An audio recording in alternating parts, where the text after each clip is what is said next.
여기느니라. 아멘.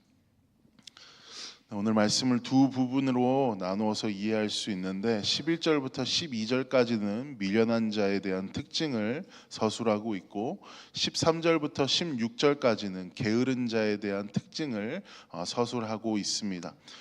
각 부분에 몇 가지 눈에 띄는 구절들을 이 아침에 여러분들과 함께 살펴보기를 원하는데, 우선 1절과 8절 미련한 자의 특징을 설명한 부분들을 함께 살펴보기를 원합니다. 잠언 26장 1절에 이렇게 나와 있습니다. 미련한 자에게는 영예가 적당하지 아니하니 마치 여름에 눈이 오는 것과 추수 때에 비 오는 것 같으니라 라고 이야기하면서 1절에서 이야기하는 것은 자연의 질서의 부조화를 이야기하고 있습니다. 지금이야 기상이변이 우리의 일상이 되어버려서 우리는 자칫하면 여름에 눈이 올 수도 있다고 생각할 수도 있고, 또 가을에는 맑은 날씨가 아니라 비가 내리는 것이 우리에겐 당연한 것처럼 여겨지지만, 이 고대 사람들에게 있어서 여름엔 당연히 눈을 볼 수 없었고 추수 때에는 맑고 화창한 날씨가 지속된다는 것이 너무나도 당연한 사실이었습니다. 그러니까 이들의 마음 가운데 만일 여름에 눈이 오고 추수 때에 비가 내린다라는 것은 무엇인가 이치가 맞지 않는 일이고 엄청난 부조화이고, 또한 이들은 여름에 눈이 오지 않을 것을 알고 또 가을에는 맑은 날씨가 지속된다라는 것을 너무나도 잘 알고 있었을 것입니다. 그런 것을 지금 대조해서 1절에서 미련한 자와 연관지어서 이야기한다라는 것은 그런 것만큼 이 날씨가 전혀 여름에 눈이 오지 않을 것을 아는 것만큼 미련한 자가 영광을 차지하는 것은 거의 불가능한 일임을 1절에서 강조해 주고 있습니다. 8절도 비슷합니다. 미련한 자에게 영예를 주는 것은 돌을 물매에 매는 것과 같으니라 라고 이야기를 하고 있습니다. 돌을 물매에 매는 것을 여러분이 생각해 보시면, 이 돌이, 물매라는 것이 돌을 던지는 기구인데 그 가운데에다가 돌을 넣고 돌팔매처럼 던지는 것이잖아요. 그런데 그 가운데 부분을 쓰지 않고 그 돌팔매를 돌에 묶어서 사용하게 된다면 돌이 날아가지 않게 될 것입니다. 그렇게 되면 물매는 물매로서의 가치를 잃어버리게 되는 것이고 결국엔 쓸모없는 기구가 되어지는 것입니다. 이처럼 미련한 자가 영광을 누리는 것은 하나도 쓸모없는 일임을 이 8절에서는 우리에게 설명을 해주고 있습니다. 더 나아가 잠언 기자는 1절과 8절 두 구절뿐만이 아니라 아까 말씀드렸듯이 1절에서 12절을 통해서 이 미련한 자가 가진 무가치함을 가감없이 이야기를 해주고 있는데, 오늘 본문 말씀 9절과 10절을 제가 새 번역으로 읽어보겠습니다. 9절입니다. 미련한 사람이 입에 담는 잠언은 술 취한 사람이 손에 쥐고 있는 가시나무와 같다. 10절, 미련한 사람이나 지나가는 사람을 고용하는 것은 궁수가 닥치는 대로 사람을 쏘아대는 것과 같다 라고 이야기하면서 반복적으로 이야기하고 있는 것이 미련한 자의 무가치함이나 미련한 자가 어떠한 일로도 쓸모없음을 이야기해 주고 있습니다. 문제는 이 미련한 사람들이 가지고 있는 가장 큰 특징은 11절에 나오듯 강아지가 토한 것을 다시 먹는 것과 같은 행동들이 되풀이되어진다라고 이 잠언 기자는 서술하고 있습니다. 자신들이 하는 짓이 자신들이 하는 어떤 일인지도 모르고 계속해서 반복되는 패턴이 보여지는 것이 이 미련한 자들의 특징입니다. 만일 여러분들이 같이 일하는 사람 중에 이런 미련한 사람이 있다거나 함께 지내야 하는 친구들 중이나 어떤 지인들 중에 이런 미련한 사람들이 있다라고 한번 생각을 해보시면 여러분들의 속이 터져 나갈 것입니다.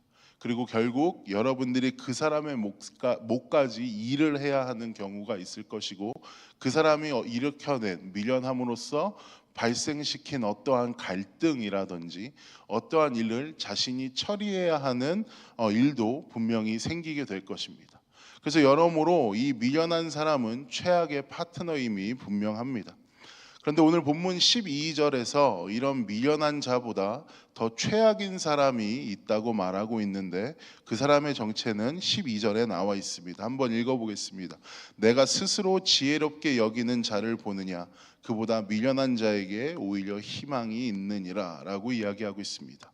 그러니까 스스로 지혜롭게 여기는 사람보다는 차라리 미련한 사람에게 희망이 있다라고 잠언은 이야기를 해주고 있습니다.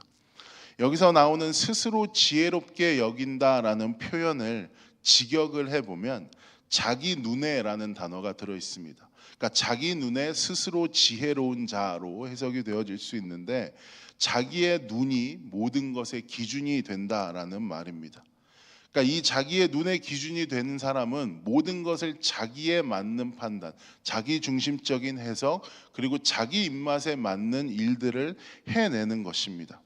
사람은 단순히 나는 똑똑하다라고 여기는 것이 아니라 잠언에서 이야기하는 스스로 지혜롭게 여긴다라는 사람은 자신이 기준이 되어 있는 사람을 의미하는 것입니다. 하나님의 지혜와 기준을 넘게 되고 판단과 행동의 기준의 모든 것들이 자신의 중심에서 비롯된 상태, 즉 교만한 자로 이 부분을 해석할 수 있습니다. 그렇게 잠언에서 스스로 지혜 있다라고 쓰여진 구절이 이 구절만 나오는 것이 아니라 다른 구절 가운데에도 나오게 되어지는데, 그 구절들을 이야기하는 뉘앙스들을 살펴보면 모두 그 스스로 지혜롭게 여기는 자다라는 구절들이 있는 구절들은 모두 교만함과 연관이 되어 있습니다. 잠언 3장 7절에 이렇게 나와 있습니다. 스스로 지혜롭게 여기지 말지어다. 여호와를 경외하며 악을 떠날지어다. 바꿔서 이야기해 보면 스스로 지혜롭게 여기는 사람들은 악에 머물러 있는 자들이고 여호와를 경외하지 않는 자들이다라고도 생각해 볼 수 있습니다. 잠언 28장 11절에도 똑같은 비슷한 이야기가 나옵니다. 부자는 스스로 지혜롭게 여기나 가난한 자는 자기를 살펴 아느니라 라고 이야기하면서, 가난한 자는 자기를 살펴서 돌아올 수 있는 여지가 있지만 부자는 스스로 지혜롭게 여기고 있음을 보면서 자신에게는 교정의 여지가 없음을 잘 나타내 주는 것이 잠언 28장 11절 말씀입니다. 그러니까 정리해 보면 잠언 3장 7절이나 28장 11절로도 보여지는 스스로 지혜 있는 자들의 모습이 무엇이냐 하면 변화의 여지가 없다라는 것입니다. 이들은 교만하고 자만하기 때문에 스스로 어떻게든 변할 수 있는 여지, 교정받을 수 있는 여지를 남겨두고 있지 않습니다. 자신의 인생 가운데 변화를 불러올 어떤 수단들을 모두 다 차단하는 사람들이 여기서 이야기하고 있는 스스로 지혜 있는 자들입니다. 자신이 정의 내린 의로움에 함몰되어 있기 때문에 그렇습니다. 오늘 본문 말씀으로 다시 한번 돌아가서 이어지는 13절과 16절도 자세히 살펴보면 게으름이라는 단어가 단순히 행동이 느리거나 이런 사람들을 의미하고 있는 것이 아님을 발견할 수 있습니다. 게으른 자는 자기의 행동을 끝까지 정당화하려는 모습이 13절부터 16절에 나옵니다. 13절에 길에 사자가 있다, 앞에 나에게 사자가 있다라고 이야기를 하면서 이들은 무엇인가를 하지 않을 이유를 만들어냅니다. 책임 회피나 자기 연민이나 핑계를 대고 있는 것입니다. 14절에 문짝처럼 침상에서 도는 모습을 보면 하루하루 똑같은 자리에서 같은 생각만 반복하고 있는 그러한 모습들을 우리는 상상할 수 있습니다. 그리고 15절을 보게 되면 그릇에 손을 넣고도 입에 넣기를 힘들어하는 것, 음식이 앞에 있음에도 불구하고 그 음식을 떠먹기조차 힘들어하는 것, 이것은 어떻게 보면 능력이 부족한 것이 아니라 의지가 마비되어 있는 상태를 이야기합니다. 그리고 마지막에 16절입니다. 게으른 자는 사리에 맞게 대답하는 사람 7보다 자기를 더 지혜롭게 여긴다라고 이야기하면서 이 안에서도 이야기해주고 있는 것이 무엇이냐 하면 주변에 있는 사람보다 자기가 훨씬 더 지혜롭다라고 여기는 것. 나는 내 기준으로 보았을 때 꽤 괜찮은 사람이고 잘 살고 있고 남들이 보기에 보다도 내가 다른 사람과 비교해 보아도 나는 저 사람보다는 조금 낫다라는 마음으로 이 세상을 살고 있는 사람들 또한 게으른 자들이라고 이야기를 할 수 있습니다. 그러니까 13절부터 16절에서 나오고 있는 게으른 자의 딱 맞는 특징을 한번 이야기해 보자면 교만함이 아닐까 할 정도로 이들은 서로 닮아 있는 모습을 우리는 발견할 수 있습니다. 말씀을 마무리하겠습니다. 12절로 다시 한번 돌아가서 교만한 자보다 미련한 자에게 희망이 있다라고 이야기하는 이유가 무엇일까요? 미련한 자에게는 그래도 변화의 여지가 있기 때문에 그렇습니다. 내가 잘못되어 있음을 알고 내가 마치 개가 토한 것을 반복적으로 계속해서 먹는 모습이 어느 순간 자기에게 각인이 되었을 때 내가 잘못하고 있구나, 내가 미련한 자의 모습대로 살고 있었구나를 인정하면서 자신이 어떻게 변화할 수 있을까를 고민해 볼 수 있는 모습이 이 미련한 자들 마음 가운데 있기 때문에 그렇습니다. 만일 그 돌아가는 그 길이 잘못되었음을 아는 그 기준을 판단할 수 있다라는 그 마음이 있다면, 만약에 그 사람이 그리스도인이라면 내가 그리스도인으로서 잘못 걸어가고 있었구나, 내가 그리스도인으로서 내 기준이 하나님의 기준에 맞지 않았구나를 판단할 수 있는 자들이 되어진다라는 것입니다.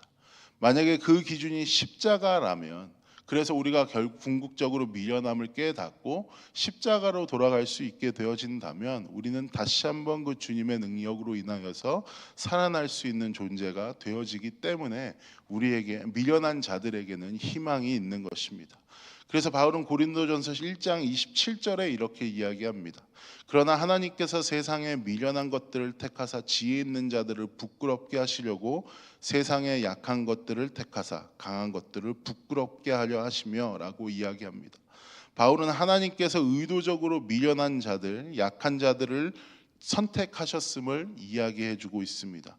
바울이 정말로 미련한 자들, 약한 자들을 의미할 수도 있었겠지만 오늘 잠언 말씀에 미루어 보자면 변할 여지가 있는 사람들, 변하고 싶은 사람들, 자신의 어려움과 자신의 약함들을 미리 깨닫고 하나님 앞에 나오는 사람들 가운데에서 하나님께서 일하고 계신다라는 그 십자가의 능력을 서술하고 있는 것으로도 우리는 이해할 수 있습니다. 여러분, 미련한 자로 머물더라도 차라리 은혜를 선택하는 것이 우리에겐 복입니다. 그리고 우리가 스스로 지혜롭게 여긴다라고 생각하는 그 마음들을 버려낼 수 있다라는 것이 우리가 하나님과 훨씬 더 가까워질 수 있는 방법입니다. 오늘 이 잠언 말씀을 다시 한번 여러분들이 읽어보시면서 여러분의 마음이, 여러분의 어떠한 상태들이 어느 곳에 머물러 있는지를 한번 판단해 보시고 또 생각해 보시고, 차라리 미련한 자들처럼 하나님, 나는 주님 앞에 미련한 자이고 하나님, 나는 주님 앞에 어리석은 자이니 내가 오늘도 주님의 말씀으로 변화되고 싶고 오늘도 내가 성령의 능력으로 말미암아 살아가고 싶습니다라고 고백하시면서 차라리 미련한 자의 길을 선택하며 희망이 있는 삶을 살아가는 우리가 되기를 소망합니다. 제가 기도하겠습니다. 사랑과 은혜의 주님, 오늘 말씀을 보면서 게으른 자의 특징과 교만한 자의 특징이 너무나도 많이 닮아 있고 또 미련한 자들의 특징 또한 아버지 하나님께서 도와주셔야 하는 자들임을 다시 한번 우리가 발견합니다. 그러함에도 미련한 자들에게 희망이 있는 것은 그 안에서 변화할 수 있고 하나님의 능력으로 말미암아 돌아갈 수 있음을 알기 때문입니다. 아버지 하나님, 스스로 지혜 있는 자가 되는 것이 아니라 미련한 자가 되어지고 또 미련한 자를 통하여서 일하시는 하나님의 위대함을 깨닫는 우리가 될 수 있도록 아버지 하나님, 우리 고백 가운데 역사하여 주시고 혹시라도 우리 마음 가운데 교만함과 자만한 마음으로 살아가려 하는 마음이 있다면 그 스스로 지혜 있는 자로 여기지 아니할 수 있는 은혜를 우리에게 베풀어 주시옵소서. 감사드리며 모든 말씀 우리를 권하신 예수님 이름으로 기도했습니다. 아멘. 하늘에 계신 우리 아버지여, 이름이 거룩히 여김을 받으시오. 나라의 마옵시며 뜻이 하늘에서 이루어진 것 같이 땅에서도 이루어지이다. 오늘날 우리에게 일용할 양식을 주옵시고 우리가 우리에게 죄진 자를 사하여 준 것 같이 우리의 죄를 사하여 주옵시고 우리를 시험에 들게 하지 마옵시며 다만 악에서 구하옵소서. 대개 나라와 권세와 영광이 아버지께 영원히 싸움나이다.